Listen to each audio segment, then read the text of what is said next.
주께만 더 가까이 가기를 원하네. 오직 주님만, 오직 주님만 나의 맘에 가급함 채우네. 오직 주께만 더 가까이 가기를 원하네. 주님만, 주님만 내 갈급함 채우네. 답하시네. 주님만, 주님만 내 맘에 채우네. 주만 내게 새 생명 주네. 주만 기쁨 내 맘에 주시네. 나의 기도 응답하시네. 주님만, 주님만 내 맘, 주만 내게 새 생명 주네. 주만 기쁨 내 주시네. 나의 기도 응답하시네. 나의 기도 응답하시네. 나의 기도 응답하시네. 아멘. 우리 응답하신 주님과 영광 존귀 찬양 드려 우리 모두 전하리 그 위대하심을. 주께 영광 존귀 찬양 드려 우리 모두 전하리 그 위대하심을. 아멘.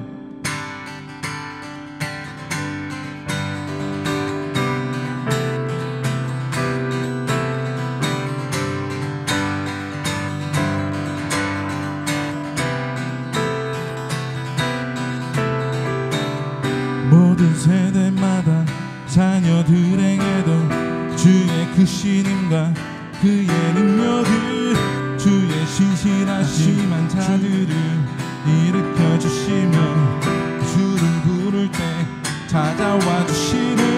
우리 모두의 그 이름 찬양해. 주님께 영광 존귀 찬양 드려 우리 모두 전하리 그 위대하심을. 주님께 영광 존귀 찬양 드려 우리 모두 전하리 그 위대한. 다시 한번 주님께 영광 존귀 찬양 드려 우리 모두 전하리 그 위대하심을. 주님 한 분만으로 나는 만족해. 나의 모든 것 대신 주님 찬양해. 나의 영원한 생명 대신 예수님 목소리 높여 찬양해. 다시 한번 주님 한 분만으로, 주님 한 분만으로 나는 만족해. 나의 모든 것 대신 주님 찬양해. 나의 영원한 생명 대신 예수님 목소리 높여 찬양해. 주님의 크신 사랑 찬양해. 나의 힘과 주님의 크신 사랑 찬양해. 나의 힘과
사랑 내가 노래해.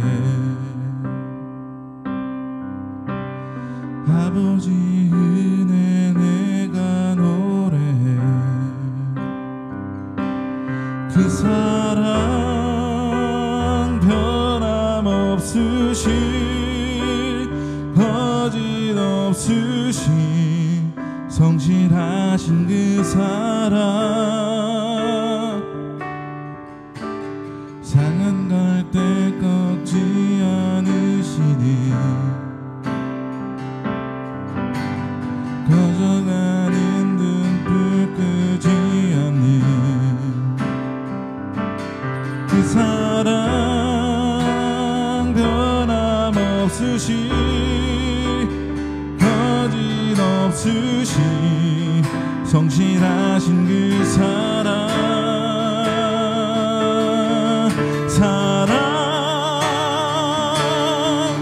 그 사랑 마음도 생명도 천사도 하늘의 어떤 방새도 끊을 수 없는 영원한 그 사랑 예수 그 사랑 나 위에 죽으신 나 위에 다시 사신 예수 그리스도 다시 오실 그 사랑 죽음도 생명도 천사도 하늘의 어떤 권세도 끊을 수 없는 영원한 그 사랑 예수 다시 한번 고백합시다. 그 사랑 나 위에 죽으신 나 위에 다시 사신 예수 그리스도 다시 오실 그 사랑 죽음도 생명도 천사도 하늘의 어떤 권세도 끊을 수 없는 영원한 그 사랑 예수 영원한 그 사랑 영원한 그 사랑 예수 영원한 그 사랑 예수. 마태복음 14장 13절에서 21절까지의 말씀을 제가 봉독해 드립니다. 예수께서 들으시고 배를 타고 떠나사 따로 빈들에 가시니 무리가 듣고 여러 고을로부터 걸어서 따라간지라. 예수께서 나오사 큰 무리를 보시고 불쌍히 여기사 그 중에 있는 병자를 고쳐주니라. 저녁이 되매 제자들이 나와 이르되 이곳은 빈들이요 때도 이미 저물었으니 무리를 보내어 마을에 들어가 먹을 것을 사 먹게 하소서. 예수께서 이르시되 갈 것 없다. 너희가 먹을 것을 주라. 제자들이 이르되 여기 우리에게 있는 것은 떡 5개와 물고기 2마리 뿐이니이다. 이르시되 그것을 내게 가져오라 하시고 무리를 명하여 잔디 위에 앉히시고 떡 5개와 물고기 2마리를 가지사 하늘을 우러러 축사하시고 떡을 떼어 제자들에게 주시매 제자들이 무리에게 주니 다 배불리 먹고 남은 조각을 12바구니의 차게 거두었으며 먹은 사람은 여자와 어린이 외에 5,000명이나 되었더라. 아멘. 2014년 여름 이맘때쯤에 재미있는 기사가 하나 났습니다. 더도 말고 덜도 말고 해병대 캠프만 같아라라는 제목의 기사입니다. 요즘 아시겠지만 이런 기사 하나가 뜨면 그 기사들을 퍼다가 퍼뜨리는 2차적인 기사들이 엄청 많이 각 포털 사이트에 막 번져나는 것 볼 수 있죠. 그래서 이런 제목의 기사들이 엄청 많이 떴어요. 더도 말고 이 해병대 캠프만 같아라. 우리가 생각하는 해병대 캠프는 굉장히 괴롭고 고난이 많은 그런 곳인데 이런 재미있는 제목이 있었어요. 내용이 어떤 거였냐면 당시 레슬링 선수들에게 해병대 캠프를 보냈는데 이 해병대 캠프는 나름 이들에게 휴가일 것이다라는 기사였습니다. 태능에서는 이들이 이보다 더 힘든 훈련을 받다가 해병대 캠프라는 곳은 이들에게는 별로 힘들지 않은, 그래서 사진이 올라왔는데 남녀 레슬링 선수들이 해맑게 웃으면서 뛰고 있는 그런 장면들이, 사뭇 다른 해병대 캠프의 모습들이 보여진 그런 사진이 올라왔다라는 것입니다. 레슬링 선수들이 왜 이런 여름철에 갑자기 이 해병대 캠프에 참가하게 되었을까요? 당시 그 전년도에 하계올림픽 종목에서 레슬링은 제외한다라는 소식이 있었기 때문에 올림픽위원회에 어필하기 위해서 이런 일을 계획했다라는 것이에요. 그래서 이런 의도를 가지고 이런 걸 했으면 기사들이 선수들이 힘들게 고생하면서 이 IOC 위원회에게 어필하고 있다라는 그런 주제와 제목으로 올라왔었어야 되는데 갑자기 때 아니게 해병대 캠프에서 즐기고 있다라는 이런 기사들이 뜨게 된 것입니다. 이런 기사들을 접한 우리는 재밌었지만 이 선수들과 이 레슬링을 준비하고 있었던 코치진들한테는 얼마나 안타까웠을까요? 자신들이 어필하고자 하는 목적을 잘 달성하지 못한 그런 마음이 있지 않았을까 생각이 됩니다. 그렇다면은 우리는 예수님의 마음을 얼마나 잘 이해하고 있을까? 혹 우리 예수님이 이 캠프에 갔던 이 선수들처럼, 관리자들처럼 답답한 마음을 갖고 있지는 않을까라는 생각을 한번 해보게 되었습니다. 당시 유대인들은 예수님을 굉장히 많이 경계했습니다. 그 경계의 이유 중에 하나는 예수님이 가는 곳곳마다 많은 사람들이 따랐기 때문에 예수님을 정치적인, 종교적인 이유뿐만 아니라 정치적인 이유로서도 경계하게 됐어요. 이 정도로 많은 사람들이 예수님을 따라다녔기 때문에 예수님 역시도 그 사역의 피로도가 상당하였다라는 것이죠. 그래서 때로는 예수님이 이동 중에 배 가운데서 주무시기도 하고 사람들을 피해 기도할 자리를 찾아 나섰던 이런 모습을 볼 수 있습니다. 또 사람들이 함께 이동하지 못하도록 배에 올라서 이동하는 모습을 또 볼 수 있습니다. 그럼에도 불구하고 어떻게 하라는지 사람들은 계속해서 예수님을 따라다니는 모습을 볼 수 있죠. 오늘 본문들도 바로 그런 말씀이 있어요. 본문 13절 이전의 말씀을 보면은 예수님의 앞길을 준비하였던 세례 요한이 그 세례 요한이 순교하게 되는 이야기가 있습니다. 13절에서는 이 소식을 듣고 배를 따로 타고 떠나서 빈들에 가셨다라고 표현하고 있습니다. 이 말씀을 해석하는 방향들이 굉장히 여러 가지가 있어요. 그 중에 가장 영향력 있는 해석이 두 가지만 소개를 시켜드리자면, 첫 번째는 이런 것입니다. 세례 요한을 따르는 사람들도 많았기 때문에 세례 요한도 정치적으로 견제를 받고 있었습니다. 그래서 세례 요한이 여기서 죽게 되었잖아요. 그렇으므로 예수님 또한 그 위협에 동일하게 처해 있을 것이다. 그래서 집중받는 것을 피하여 자리를 옮겼을 거다라는 해석이 있고, 또 어떤 방향이 있냐면 세례 요한은 자신의 길을 예비했던 사람이기도 하고 육신적으로는 예수님의 친척되는 사람입니다. 가까웠던 사람이지요. 그렇기 때문에 세례 요한이 죽음이 예수님에겐 적지 않은 슬픔이었을 거예요. 그래서 그 슬픈 마음을 추스리려 말하지 못하는 그 마음을 가지고 그 자리를 떠났다라는 해석이 있습니다. 어떤 해석이든 간에 중요한 것은 지금 예수님은 무리들과 조금 떨어져 있길 원하시는 상태고 떨어져서 이동하고 있다라는 사실은 분명한 것이죠. 이런 와중에 성경을 보니까 무리가 듣고 여러 고을로부터 걸어 따라간지라. 여전히 사람들이 예수님을 따라가고 있다라는 거죠. 이거는 따라갔다라기보다는 추적당하고 있다라고 표현하는 편이 더 정확할 수도 있겠습니다. 이런 상황에 여러분이나 제가 처해져 있다면 여러분은 어떻게 하셨을까요? 사람들을 조금 물려서 제자들에게 야, 사람들 좀 물리고 내가 좀 쉴 수 있게, 내가 혼자 있을 수 있게 좀 해줘라 라고 하지 않았겠습니까? 그럼에도 불구하고 예수님을 찾아온 이들을 마다하지 않으시는 예수님의 모습을 볼 수 있는데 14절에 보니까 예수께서 나오사 큰 무리를 보시고 불쌍히 여기사 그 중에 있는 병자를 고쳐주니라. 자신도 추스릴 그 시간이 필요함에도 불구하고 먼 길을 따라왔을 사람들을 보고 모른 채 하지 않으시고 품으시는 모습을 볼 수 있는 것입니다. 더욱이 이들을 무시하지 거절하지 못한 이유가 무엇입니까? 이들 가운데 예수님을 그렇게 힘겹게 쫓아온 이들 가운데는 병자들이 있었다라는 사실입니다. 멀쩡한 사람들도 성인들도 배를 타고 이동한 예수님을 쫓아서 배는 직선거리로 이동하면 되지만 무틀 따라서 이동하려면 한 바퀴를 뚜빙 둘러서 와야 되지 않겠습니까? 그렇게 쫓아온 사람들이 힘들지 않았겠어요? 그런데 그렇게 쫓아온 사람들 중에는 병자들이 있었다라는 것입니다. 얼마나 힘들었겠어요?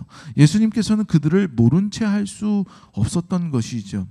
같은 기사를 마가복음 7장 34절에서는 이렇게 묘사하고 있어요. 예수께서 나오사 큰 무리를 보시고 그 목자 없는 양 같음으로 인하여 불쌍히 여기사 이에 여러 가지로 같이 가르치시더라. 예수님의 마음 가운데 자신을 따라 멀리 이렇게 돌아온 이들이 마치 부모를 잃은 어린아이와 같은, 목자를 잃은 어린 양과 같이 보였다라는 것이죠. 예수님은 자신을 나타내기 위해서, 정치적인 효과를 주기 위해서 사람들을 불쌍히 여기는 것처럼, 그들을 포용하는 것처럼 하셨던 것이 아니라 오로지 그 사람을 불쌍히 여기셨다라는 것을 볼 수 있어요. 여기서 불쌍히 여기셨다라는 단어를 보면 영어 성경으로는 compassion이라는 단어를 사용하고 있는데 연민의 마음이다라는 거예요. 연민은 단순히 그 사람을 불쌍히 여기는 동정의 마음이 아니라 사랑이 기반이 되어 있는 마음이다라는 것을 우리는 알 필요가 있어요. 사랑이 기반이 되었다라는 거지요. 또 저녁이 되었을 때 사람들은 배를 타고 건너온 예수님을 육지를 돌아서 따라오느라고 굉장히 지쳐 있었을 것입니다. 또 늦은 시간까지 말씀을 들었어요. 들판에 있던 이들이 무엇이 필요했겠어요? 그 줄인 배를 채울 음식이 필요했을 것입니다. 15절 말씀에 보니까 제자들은 예수님께 이들을 마을로 보내어서 각자 사 먹게 하자라고 이야기합니다. 당연히 예수님이나 제자들도 배로 이동하고 그리고 사람들이 따라와서 다른 곳에 있지 못하고 계속 들판에 있었기 때문에 가지고 있는 먹을 것도 없었을 거예요. 심지어 예수님이나 제자들이 재산을 들고 다니는 것이 아니었기 때문에 그들을 공급할 어떤 것도 없었을 것입니다. 당연히 이런 상황을 보면 제자들과 같이 이렇게 이야기하는 것이 당연할 수 있는 거예요. 이들을 그냥 이대로 두면 이들도 굶고 예수님의 제자들도 굶는 거 아니겠습니까? 그래서 이들을 마을로 각자 보내어서 먹게 하고 우리도 먹을 거를 해결하도록 그렇게 합시다 라고 얘기한 거죠. 그런데 예수님께서는 16절과 같이 말씀하시죠. 예수께서 이르시되 갈 것 없다 너희가 먹을 것을 주라. 굉장히 당황하지 않을 수 없을 거예요. 제가 모시고 있는 어떤 분이 저에게 이렇게 했다면 고발했을지도 모릅니다. 요즘에 시국이 어느 시국인데 그런 가압질을 하십니까? 뭘 주고 주라 그래야지 아무것도 없는데 예수님 무슨 말씀이에요? 요즘에는 그러지 않았겠어요? 근데 예수님께서는 다시 한번 말씀을 제자들이 예수님께 다시 그 상황을 설명을 하고 있죠. 17절에 보니까 제자들이 이르되 여기 우리에게 있는 것은 떡 5개와 물고기 2마리뿐이니이다 라고 대답하는 것을 볼 수 있습니다. 여전히 우리가 가지고 있는 양이 한계치가 이만큼입니다. 그러니 우리는 계산적으로 볼 때, 이치적으로 볼 때 불가능합니다 라고 얘기하고 있는 것이죠. 같은 사건을 요한복음 6장 9절 말씀을 보면 이렇게 얘기하고 있어요. 이 물고기의 출처를 그리고 양을 얘기하고 있는데 여기 한 아이가 있어 보리떡 5개와 물고기 2마리를 가지고 있나이다. 그러나 그것이 이 많은 사람에게 얼마나 되겠사옵나이까 라고 얘기하고 있다는 거예요. 이게 그러니까 성인이 갖고 온 도시락도 아니고 한 아이가 싸가지고 온 도시락이라는 거죠. 그러니까 뭐 그 빵이 뭐 엄청 크거나 물고기가 엄청 큰 물고기가 아니라 정말 아이가 한 끼 해결할 수 있는 작은 빵과 물고기라는 거죠. 뭐 농담으로 옛날에 이야기하기로는 뭐 고래 사이즈나 뭐 아니면은 버스만한 빵 뭐 이런 거만 농담으로 얘기도 하기도 했는데, 그런 것이 아니라 아이가 가지고 와서 먹을 수 있는 도시락의 양이다라는 것이죠. 정말로 성인 한 명이 먹기에도 부족할 수 있는 그런 정도의 양임을 시사하고 있다라는 거예요. 제가 이곳에 교회를 설립한 지 벌써 몇 해가 되었는데, 교회가 앉아 있으면 정말로 많은 사람들이 찾아옵니다. 조금 도와달라고 하시고 그냥 오시는 분들도 계시고, 아니면 뭐 휴지나 수세미, 뭐 열쇠고리 이런 거를 판매하시면서, 물론 그 가격이 시중 가격보다 상당히 높아요. 그렇게 해서 팔아달라고 오시는 분들도 많이 있습니다. 더러는 제가 정말 도움을 드리는 분들도 계시지만 제 한계가 있기 때문에 다 도와드리지 못해요. 저희 교회 형편이 그렇게 넉넉하지 못하기 때문에 어떤 선교단체에서 아니면 그런 자선단체에서 도와달라고 연락이 올 때 제가 거절할 때가 많이 있습니다. 그런데 더러는 교회가 그런 잘 거절하지 못하는 특성을 좀 악용하려는 사람들이 있어요. 그래가지고 그런 교회마다 일부러 전화하고 그런 사람들이 있다라는 것입니다. 때로는 제가 일이 많고 그럴 때는 일부러 교회 내려오면서 문을 잠그면서 내려와요. 오늘은 내가 방해받지 않고 내가 열심히 일을 해야겠다 싶을 때는 막 문을 일부러 잠글 때도 있습니다. 뭐 때로는 뭐 교회에서 감당할 수 없을 그런 도움을 요구하기도 했기 때문에, 그럴 때면은 저희 교회는 그런 형편이 되지 못해서 도와드릴 수 없습니다라고 당연하듯이 제가 거절하고 전화를 끊을 때도 있습니다. 당연하다라고 여기는 마음이 있는 거죠. 그러면서도 마음 한구석에는 내가 도와주지 못하는 그 안타까움이 있다라는 거죠. 제자들의 상황이 그런 상황이 아닐까 생각을 해봅니다. 그 상황에 제자들이 도와줘야 되지만 도와줄 수 없는 적절한 상황이 되기 때문에 당연히 우리가 이들을 도와줄 수 없습니다. 그러니 돌려보내는 게 맞는 거예요, 예수님이라고 얘기하는 그런 마음이 아니었나 생각이 됩니다. 근데 한번 생각해 보십시오. 그 자리에 앉아 있는 대부분의 사람들이 어떤 삶을 살아가고 있었을까요? 뭐 물론 그들이 높은 직위를 가지고 있거나 유대의 지도자들도 예수님을 많이 따랐지만 많은 그 무리들 가운데서는 소외받고 또 억압받는 민중들의 대부분의 삶을 살아가고 있는 그런 삶이었어요. 당신의 유대인들의 삶을 보면은 로마의 식민지를 살았고 그들이 세금을 떼었고 또는 성전에는 헌금을 내야 했고 이런 상황이 있었습니다. 그 삶을 유지하기가 어려운 사람들이 대부분이었다라는 것입니다. 요즘처럼 서비스업이 발달되고 상업이 발달된 때나 저기 동네에 나가서 먹을 것을 먹게 하면 편의점에 가도 정말 저렴한 값에 한 끼를 때울 수 있는 것들이 많이 있잖아요. 어디 밥집에 가도 3,400원대, 3,600원대에 아직 그런 밥을 판매하는 것도 많이 있고, 짜장면 한 그릇도 얼마 하지 않은 돈으로 오늘날은 먹을 수 있어요. 하지만 당시 사람들은 어땠을까요? 그렇지 않았을 거예요. 우리 어른들 얘기를 듣기만 하여도 정말 큰 집안에 행사가 있어야지만 겨우 짜장면 1년에 한두 번 먹을 정도의 형편이었고, 오늘날처럼 이렇게 우리가 외식을 자주 하고 밖에서 무엇을 사 먹는 것이 자유롭게 된 지가 얼마 되지 않았다라는 거예요. 그러면 당시의 유대인들의 삶, 그 시대적인 상황을 봤을 때에 가서 사 먹게 오게 합시다 라고 말은 했지만 실질적으로 그들을 보내어도 그들이 가서 끼니를 해결하고 돌아올 수 있는 사람이 그렇게 많지 않았다라는 것을 우리는 생각해 볼 수 있겠죠. 가라 그래도 사람들이 다시 돌아와서 말씀이 시작될 때까지 그 자리에 그냥 앉아서 기다리고 있을 만한 사람들이 천지였다라는 것이죠. 제자들도 그것을 알았을 거예요. 그럼에도 불구하고 그렇게 할 수 없었던 그런 상황이었던 것이죠. 예수님께서도 왜 그 상황을 모르겠습니까? 예수님께서 그들에게 먹을 것을 주라고 하실 때에는 그런데 그럴 만한 이유가 분명히 있는 거예요. 여러분에게 각자 오늘 여러분이 여기 있는 이유가 다 있다라는 사실도 또한 믿으시기 바랍니다. 이 교회가 여기 세워진 이유가 있는 것이고, 여러분들이 이곳에서 예배하고 있을 이유가 분명히 있음을 여러분 믿으시기 바랍니다. 예수님께서는 분명히 이유가 있기 때문에 모든 일을 계획하시고 하시는 분이심을 믿으시기 바랍니다.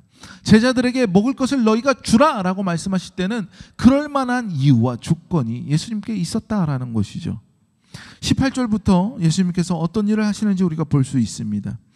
18절에 보면 예수님께서는 그 적은 양의 음식을 갖고 오게 합니다. 그리고 19절에 예수님께서 사람들을 자리에 앉게 하는 모습을 볼 수 있어요. 이미 날이 어두워졌기 때문에 돌아가려고 일어난 사람들도 있을 수 있겠고, 또 이제 예수님의 말씀을 멈추시고 그런 쉬는 시간을 가졌을 때 사람들이 이제 어떻게 하려나 보려고, 또 오래 앉아있기 때문에 다리가 아파서 일어난 사람들도 있었겠고, 뭐 분주한 그런 모습들이 있었을 것입니다. 그런데 예수님은 사람들을 자리에 앉으라고 말씀하세요. 대부분 아까 말씀드렸듯이 일어나도 별 수 없는 사람들이 많았기 때문에 대부분 그냥 그 자리에 앉아 있을 수도 있어요. 그럼에도 불구하고 사람들을 자리에 앉으라고 말씀하시는 이유는 무엇이었을까? 예수님께서는 예수님의 식탁에 그들을 초청하고 계시다라는 것이죠. 다시 말하면 너희들과 내가 이제 함께 먹겠다라고 하는 부르심이다라는 것이에요. 예수님께서는 이들의 주님 마음을 아시고 이들을 진심으로 예수님의 자리에 초청하신다라는 것이죠. 그리고 음식에 축사하시고 제자들에게 떼어 나눠주게 합니다. 제자들이 받은 것을 사람들에게 나누어줘요. 이렇게 제자들이 나누었을 때 뭐라고 말합니까? 20절에 배불리 먹고 남은 조각이 12바구니나 되었다라는 것이죠. 맛만 보고 남긴 것이 12바구니가 아니라 배불리 먹고 남은 것이 12바구니다라는 거예요. 하나님의 축복이 이렇게 차고도 넘치는 것임을 여러분 믿으시기 바랍니다. 차고도 넘치는 은혜가 어디서부터 출발하였습니까? 제자들의 손에서부터입니까? 예수님께서 제자들에게 나누셨을 때부터입니까? 그 전에 한 아이가 자기의 것을 나누었을 때부터 시작되었던 것이죠. 우리 생각에 우리 교회는 이렇게 작은데 구멍가게 같은데 우리 교회를 통해서 무슨 일이 일어날 수 있겠어? 나 한 사람 정말 작고 내가 세상적으로 보면 정말로 보잘것없는 한 사람인데, 내 영향력이 별로 없는 사람인데 내가 세상에 나아가 빛과 소금의 역할을 어떻게 감당할 수 있겠어? 내가 무엇을 할 수 있겠어? 라고 생각할 수 있을 것입니다.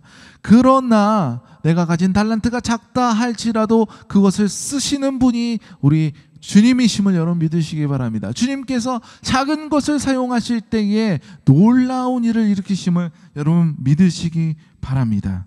이제는 여러분들의 그 작은 출발, 작은 시도 하나가 바로 하나님의 넘치는 은혜의 시작임을 믿으시길 바랍니다. 오늘 본문 마지막 21절에 보니까 먹는 사람이 여자와 어린이 외에 5,000명이나 되었더라라고 기록하고 있는 것을 볼 수 있어요.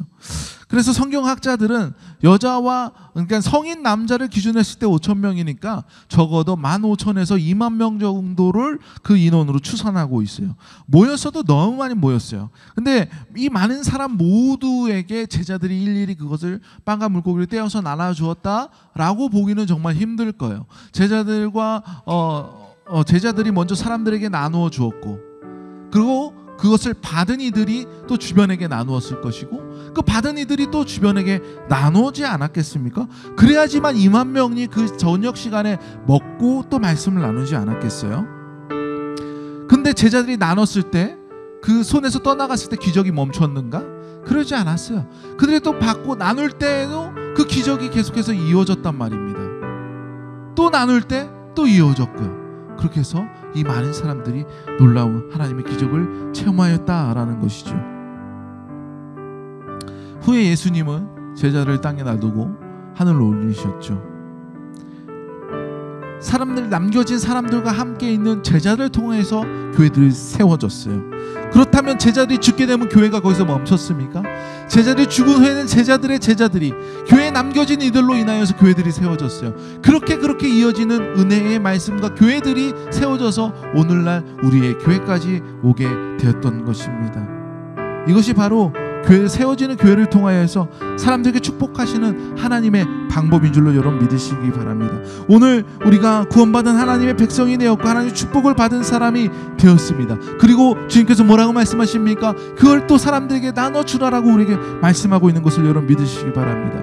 내 이웃을 내 몸과 같이 사랑하라. 서로 사랑하라. 내가 너희를 사랑한 것 같이 너희도 서로 사랑하라라고 하신 그 말씀, 예수님의 그 마음을, 연민을 가지고 불쌍히 여기시는 그 마음을 여러분 마음에도 담아야 하기로 여러분 믿으시기 바랍니다. 우리가 가져야 할 그 예수님의 마음과 올바른 교회의 모습을 기억하시고 갈 곳 없는 영혼에게 그리스도의 마음을 전하시는 저와 여러분 되기를 주님의 이름으로 축원드립니다. 찬양하시고 기도하실 때에 우리가 그 그리스도의 마음을 우리가 받았으니 우리도 그 마음을 전할 수 있게 하여 주시옵소서. 때로는 내 삶이 그 사랑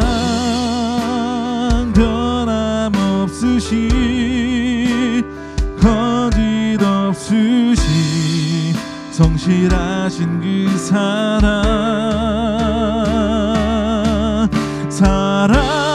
주님, 우리가 사랑을 품게 하여 주시옵소서.